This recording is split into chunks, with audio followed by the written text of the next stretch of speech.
What happens when a black man gets attacked in a parking lot, and everyone expects him to bow down? You won't believe what turns this showdown into a moment nobody saw coming. It was one of those Sundays that made the world look almost forgiving. The kind of day when the sun warmed the cracked asphalt and the wind carried the smell of barbecue from a nearby diner. Marcus Brooks leaned against the hood of his dark blue Ford Explorer, holding two heavy grocery bags in his calloused hands. Nothing fancy, just essentials: milk, eggs, and a bag of apples for his neighbor, Miss Evelyn, who couldn't walk much anymore. He'd just come back from visiting her, left the groceries at her front door with a small note, and now he was about to head home. Simple day. No drama. No spotlight. Just a good man doing something decent because that's what his mama taught him. Marcus stood tall, about 6'2", built like a man who'd spent his life knowing that discipline wasn't just a word, but a way to breathe. His skin was the deep bronze of southern summers, his jaw strong but softened by a neatly trimmed beard flecked with silver. He had the kind of eyes that told stories without saying a word, eyes that had seen storms most folks wouldn't survive. He looked around the half-empty parking lot. A couple of families were buckling their kids into SUVs. An old man was fumbling with a cart return. Normal, peaceful. Marcus exhaled slowly, savoring the rare moment of quiet in a world that seemed to lose its mind more each day.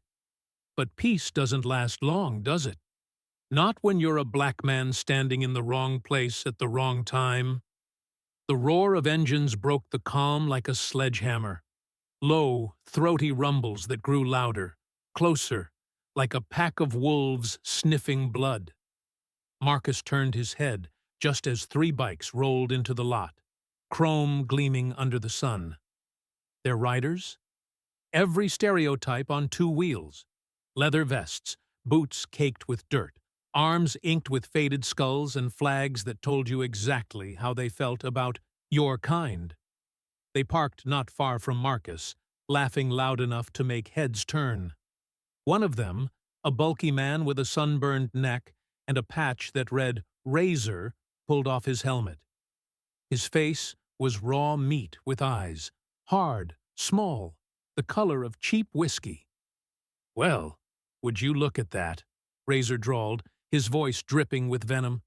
"Sunday afternoon special. Ain't that sweet?" Marcus felt the weight of their stares like heat on his back. He didn't move, didn't respond. He'd learned a long time ago. Sometimes silence was armor. But armor only works when people respect boundaries. And these men didn't know the word. The second biker, a lanky guy with a crooked grin and arms full of faded tattoos, spit on the ground near Marcus's shoes. "You lost, boy?" he asked, stretching the last word like taffy. Marcus let the word sink in, slow and heavy, like poison sliding into a vein. Boy. That wasn't a word. It was a blade, sharpened by centuries of hate. His jaw tightened, but his face stayed calm. "No," Marcus said evenly, his voice deep but controlled. "Just waiting for my ride to cool down." The third biker chuckled, a sound like gravel in a tin can. "Cool down? Hell, man, you standing out here like you own the place." Marcus didn't answer. He placed his grocery bags on the hood, his hands steady. Inside, though, a fire flickered. Not rage, he'd buried that long ago. This was something colder, something that whispered, "Not today. Not again." Razor stepped closer, his boots pounding against the asphalt. "Tell me something," he said, tilting his head. "What's a big boy like you doing out here all alone? No friends? No backup?" Marcus met his gaze, unblinking. "Didn't know I needed backup to buy groceries."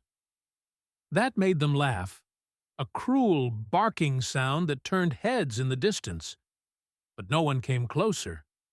That's the thing about bystanders. They love a good show, as long as they're not part of it. Razor's grin stretched wide. but there was no humor in it. "You got a smart mouth," he said, and then, fast as a rattlesnake, he shoved Marcus hard in the chest. Marcus stumbled back a step, his boots scraping the pavement, not because the shove was strong, but because he let it happen. Old instincts whispered to react, to end this before it began. But he held it down, for now. "Don't want trouble," Marcus said quietly. Razor's face twisted. "Trouble?" He leaned in close, breath sour with beer. "Man, you are the trouble." And then it happened. Quick and brutal. Razor swung his fist, catching Marcus in the side of the jaw. Pain exploded sharp and white-hot, snapping his head sideways. The parking lot gasped as one, families frozen mid-step, phones hesitating mid-air. Marcus steadied himself, tasting iron on his tongue. He looked at Razor, his voice low as thunder before the storm. "You done?" But Razor wasn't done.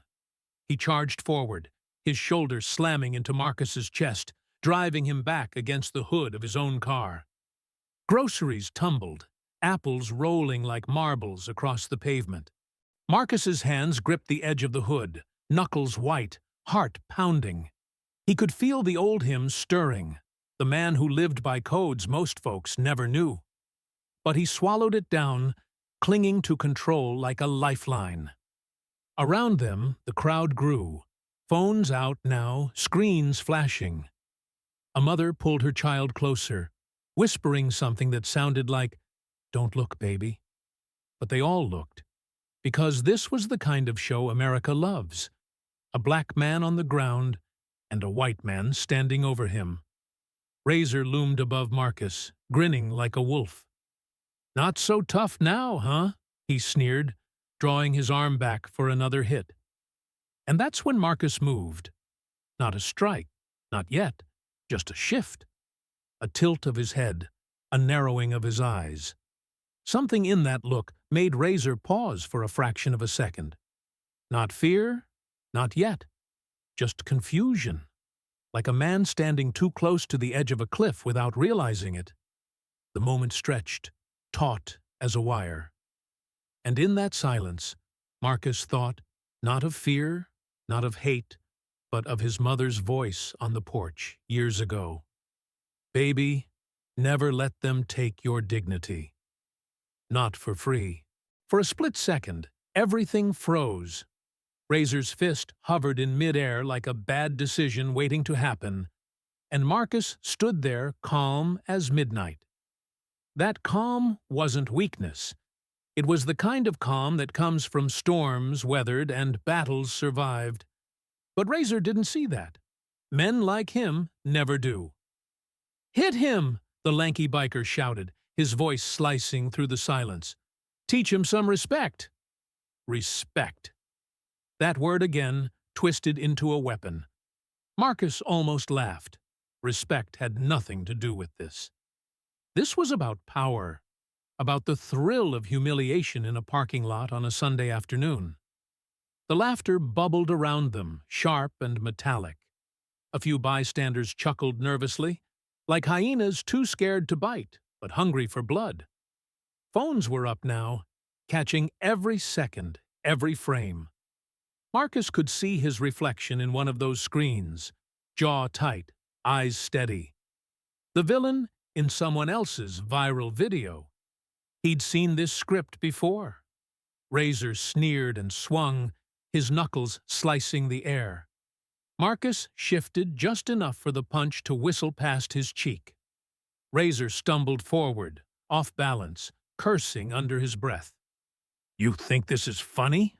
Razor barked, spinning back toward Marcus. His face was a storm of rage and ego. Marcus said nothing. He adjusted his stance slightly, the way a tree adjusts to the wind. He wasn't there to fight. Not yet. But he also wasn't about to be a punching bag for some man's fragile sense of superiority. "Answer me, boy!" Razor roared, stepping closer. That word again. Boy, landing like acid on Marcus's skin. Marcus tilted his head, his voice calm but sharp as glass. "Man, you keep saying that like it's supposed to hurt me. Maybe get a new line. You sound tired." The sarcasm hit its mark.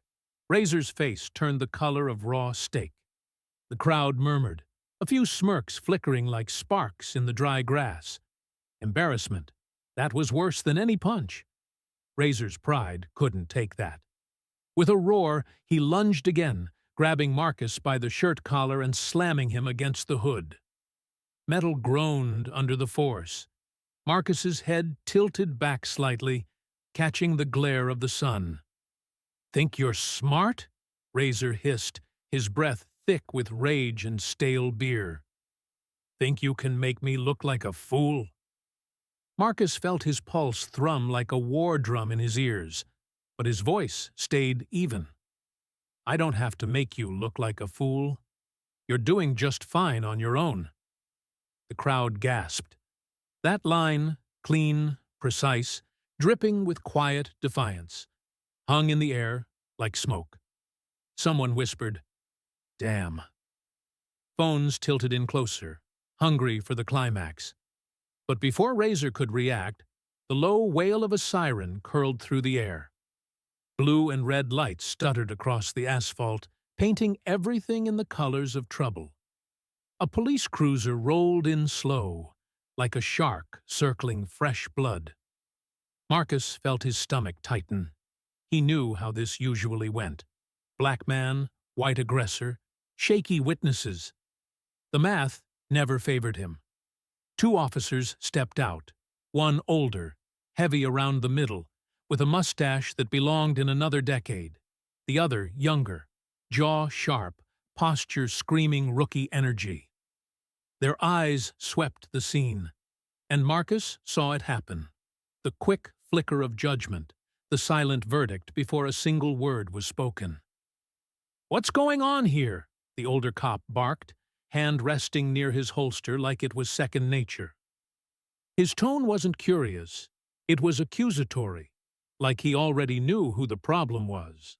Razor wasted no time. He turned, face flushed, voice pitched in righteous indignation. "This guy attacked me, out of nowhere. We were just talking, and he went crazy." Marcus almost laughed. Almost, because it was always the same script. Different actors, same lines. He kept his voice steady. "That's not what happened." The younger cop's eyes snapped to Marcus. "Sir, step away from the vehicle." Not Razor. Marcus. Always Marcus. Marcus raised his hands slowly, palms open. No sudden moves. Never any sudden moves. "I'm calm," he said. "But maybe you should ask the folks recording. There are about 20 cameras on us right now." The rookie's jaw twitched. He didn't like that answer. Authority never liked reminders that the world was watching. Razor, meanwhile, was in full performance mode. "Look at him," he spat, pointing a thick finger at Marcus. "Big guy like that? You think I started this? Come on." The older cop nodded slightly, like that made sense. Big black man equals threat. Always had. Always would, at least in their eyes. Marcus felt something coil tight in his chest. Not fear. He'd been through worse. It was something colder, familiar. The knowledge that no matter how calm he stayed, no matter how polite his words were, the scale was rigged. "Sir," the rookie said again, stepping closer, hand now firmly on his holster. "On your knees. Hands behind your head." Marcus stared at him, the sun hot on his face, the asphalt radiating heat under his boots. He could feel the eyes on him, dozens of them, waiting to see what he'd do. He heard a child's voice in the distance whisper, "Mom, why are they arresting him?" And the answer came, low and bitter, from a voice that thought it was too quiet to carry. "Because that's what happens."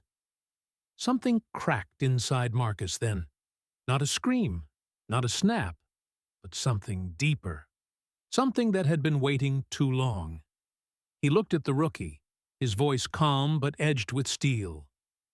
You want me on the ground for what? For standing still while a man hits me? For breathing in the wrong skin? Tell me." The rookie hesitated, just for a second. But a second was enough for Razor to jump back in. "He's lying! He came at me first!" Razor's voice was pure theater now, loud enough to drown the truth. And the older cop? He wasn't hearing a damn thing. His hand hovered near his taser like a promise. "Do it now!" he snapped. On the ground. Marcus's jaw tightened. His heart didn't race. He'd trained that out of himself years ago. But something old stirred in his bones. Something that didn't like the taste of asphalt or the weight of injustice. Phones tilted closer. The world was watching. But would the world understand? Or would it just scroll past, leaving Marcus as another headline nobody wanted to read twice? The parking lot felt smaller now, like the walls of a cage closing in. The sun, once warm and easy, turned harsh and blinding, baking the cracked asphalt beneath Marcus's boots. Around him, the air was heavy with judgment, unspoken, but sharp as a blade. Every stare, every whisper, every recording phone was another set of invisible chains. On the ground. Now. The older cop's voice was a hammer, each word pounding like nails in a coffin. Marcus didn't move. His hands were still raised, palms open to the sky like a man surrendering to something bigger than bullets. But inside, a storm brewed, one that had waited far too long to break. Razor smirked, his lips curling into something poisonous. "Yeah, listen to the man," he barked. "Face down where you belong." Where you belong. Marcus heard those words echo through centuries, through cotton fields and back doors, through every sideways glance and tight smile. His mother's voice came back, soft but fierce. "Baby, dignity is worth more than breath, but you choose when to spend it." Marcus exhaled slowly, his voice calm as still water. "I'm not resisting, but I'm not going face down for something I didn't do." The rookie's jaw tightened. His hand trembled on the holster, a tremor that spoke louder than words. Fear. Not of Marcus the man, but of Marcus the symbol. A fear passed down like bad DNA. The older cop stepped closer, his shadow stretching long across the hood of Marcus's car. "Last chance," he snapped, his tone dripping with the kind of authority that feeds on obedience. And then, chaos cracked the silence. Razor lunged again, his rage boiling over. "You heard him," he snarled, swinging a wild punch toward Marcus's head.